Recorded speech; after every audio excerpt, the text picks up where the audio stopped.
I'm your host, Tom Hartman, and today, for November 4th, 2025, here are your minutes.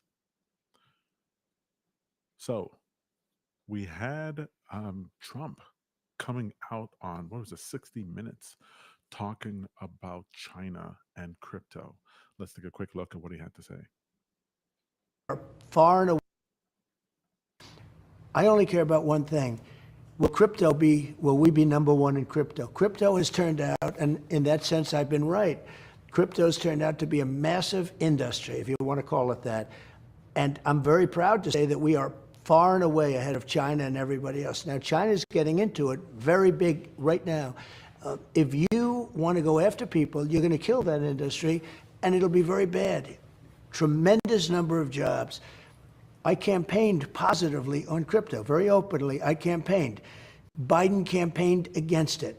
When Biden found out that I was getting like 100% of the crypto vote, which was a lot, he switched totally and he went in favor of crypto. They went totally in favor. They had many people under indictment. They let them all go. They let them all go. You know that. Many people were under indictment. Biden was a corrupt president. Biden went all in on crypto at the very end because he thought he could get some votes. It didn't work. They voted for me. I want to make crypto great for America. That's the only thing. I don't want to have somebody else have crypto and have China be number one in the world in crypto. Because in crypto, it's a kind of an industry where basically you're going to have number one and you're not going to have a number two. And right now we're number one by a long shot. I want to keep it that way. The same way we're number one with AI, we're number one with crypto. And I want to keep it that way. Well, the Trump administration is all in for crypto. I have never heard so much crypto from the United States ever, ever, ever. This is absolutely insane. Number one, what does that mean? What does that entail? How much money is involved? How much deregulation will happen? Who knows? But do you want to be on the other side of that trade? And still, we're not seeing the massive highs in crypto. So people are like really wondering what's going on. Where's all the selling pressure coming from? Pretty interesting. Next up here, we have. All right, I don't know what's going on here. I don't understand what this Wintermute thing is. I keep looking into it, and it seems pretty crazy. Let's see what Easy808 on X here has to say about it. Let me explain how Binance and Wintermute F's the entire crypto market. In the past 30 days alone, 34.5 billion traded between the two. Binance sends $10 to 100 million chunks of BTC, ETH, and SOL to Wintermute wallet hours before every major dump. Wintermute then market sells on Binance, triggering cascading liquidations. October 10th flash crash playbook repeated 4 times in 2025.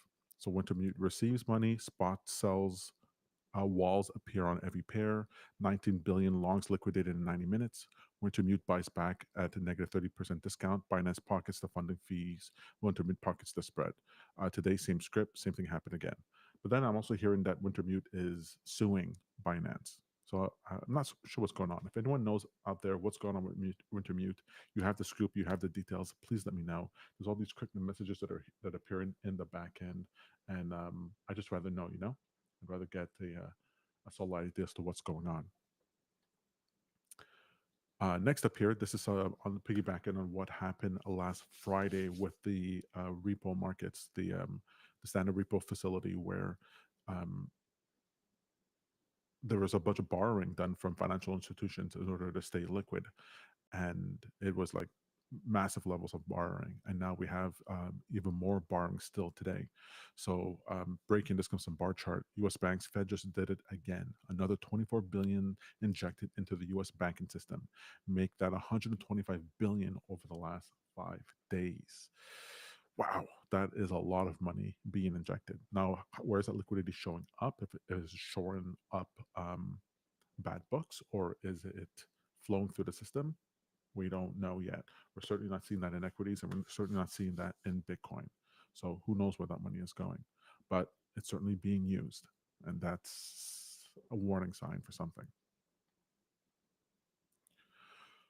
Next up, Next up, this was a thread from Lyn Alden. So she, back in 2024, talked about the Fed had to pivot from QT to QE in 2019 in response to the repo spike, a key funding source for treasuries. We just talked about the repo. Fed had to bail out the treasury market when it went illiquid in 2020. Fed had to provide liquidity to banks underwater on treasuries in 2023 despite trying to tighten. Fed balance sheet will bottom higher this cycle amid unusually large fiscal deficits, whether CPI is on target by then or not. So this is what hashtag fiscal dominance. So she was projected out that we would have this dip here in this higher low in 2025, and that the Fed would be injecting liquidity back into markets. Fast forward a year and a year and a half, and it's happening. We're here now, where the Fed is now injecting massive amounts of liquidity back into the system, and her thesis here is that nothing stops the strain, and we're going to have way more liquidity being pumped into the system on a regular basis for the next several years.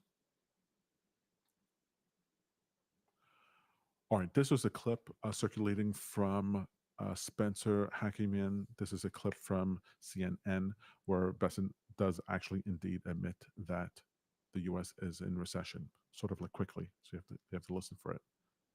This week, the Fed voted to lower interest rates another quarter of a point to its lowest level in 3 years. However, the central bank's newest official, Stephen Myron, is warning that if the Fed doesn't continue to lower interest rates rapidly, the U.S. could face a recession. Do you agree that the U.S. is at risk of facing a recession? I believe that we are in a transition period here, as we are seeing the Trump administration has cut back on government spending, Jake.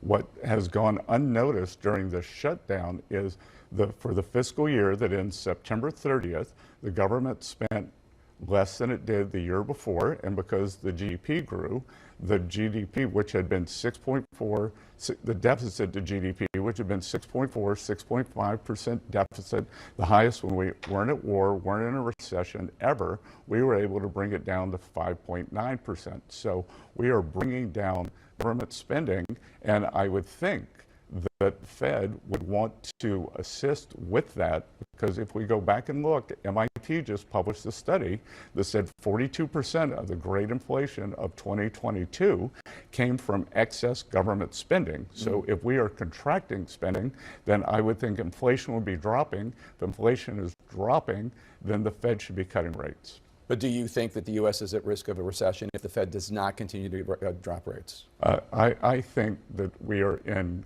good shape, but I think that there are sectors of the economy that are in recession, and the Fed has caused a lot of distributional problems with their policies. I wrote a 7,000-word essay on that. We've seen the biggest hindrance for housing here that are mortgage rates. So, if the Fed brings down mortgage rates, then they can end this housing recession. Low-end consumers who have gotten killed under President Biden, these high rates are hurting them because they have debt, not assets. Mm-hmm. So I think that there are sections of the economy that could go into recession. All right.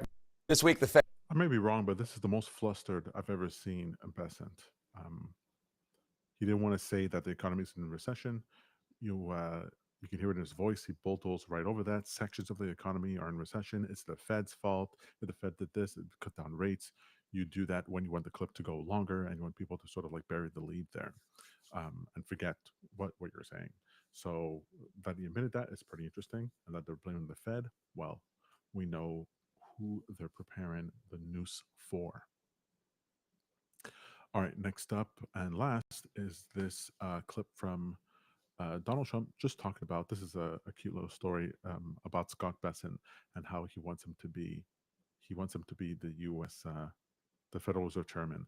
And so that's been a big debate, whether that's what all these machinations are about, and that eventually Scott Bessent will be both Treasury Secretary and Fed Chair.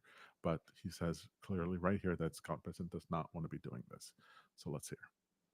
Well, Scott Bessent, you're doing a great job, Secretary of Treasury. Thank you, Scott. Thank you, Scott. Great. How good is he on television? You know, he soothes the markets. I don't soothe the market. I sometimes disturb the markets. He soothes the markets. He goes, I said, Scott, go in and clean it all up for me, Scott. And he goes in, bop, bop, bop, bop, bop. And he's really terrific. He's done a great job. And I'm thinking about him for the Fed. See, now the camera's going, breaking news, but he won't take the job. He likes being Treasury. So we're not thinking about him really, oh yeah. But we're very proud of the job you're doing. Well, Scott Bessent. Floating Scott Bessent's name out in Tokyo. Interesting. I think I would love to live in a time where I see the Treasury Secretary be the same person as the Federal Reserve. Fiscal dominance for sure. And the Trump administration having complete control over forward guidance. A powerful weapon indeed. All right, guys, that's it for the market update for today, for this Daily Bread.